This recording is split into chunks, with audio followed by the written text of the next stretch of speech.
நீங்கள் தப்பி தவறி கூட போகக்கூடாத இடங்கள். நம்பர் 5, மெக்சிகோவில் இருக்கிற ஐலாண்ட் ஆஃப் தி டால்.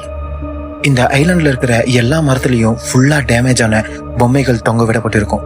இரவு நேரங்களில் இங்கே உள்ள பொம்மைகள் எல்லாம் சிரிக்கிற மாதிரியும் ஒன்றுக்கு பேசிக்கிற மாதிரியும் பலவிதமான சத்தங்கள் கேட்கும்னு உள்ளூர் மக்கள் சொல்கிறாங்க. நம்பர் 4, இட்டாலியோட பொவிக்லியா ஐலாண்ட். இது பேய்களின் தீவு அப்படின்னு அழைக்கப்படுது. ஒரு காலத்துல பிளேக் நோயால பாதிக்கப்பட்டவங்கள இங்க கொண்டு வந்து தான் எரிச்சிருக்காங்க. இன்னைக்கு வரைக்கும் அந்த மண்ணுல அந்த எரிஞ்சு போன பிணங்களோட வாடை வரும்னு, உள்ள போனா திரும்பி வர முடியாது அப்படின்னு ஒரு மிகப்பெரிய பயம் இருக்கு. நம்பர் 3, இங்கிலாண்டோட ஆன்சியன்ட் ராமன். இது ஒரு 800 வருஷ பழமையான ஹோட்டல்.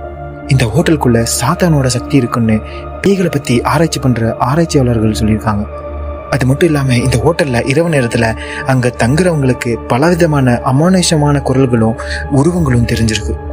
நம்பர் 2, யூஎஸ்ல இருக்கிற ஈஸ்டர்ன் ஸ்டேட் ஆஃப் பெனிடென்ட்ரி. இது ஒரு கைவிடப்பட்ட சிறைச்சாலை. இங்க இருந்த கைதிகள் ரொம்பவே கொடூரமான முறையில கொடுமைப்படுத்திருக்காங்க.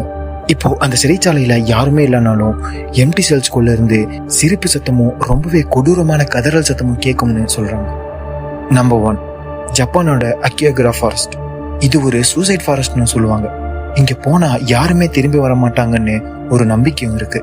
இந்த ஃபாரஸ்ட்குள்ள போனா எந்த பக்கம் போறோம்னு தெரியாம நீங்க தொலைஞ்சு கூட போவீங்க.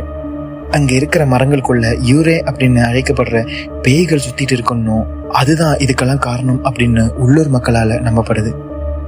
நீங்க இந்த இடங்கள்ல எங்க போவீங்கன்னு கமெண்ட் செக்ஷன்ல சொல்லுங்க.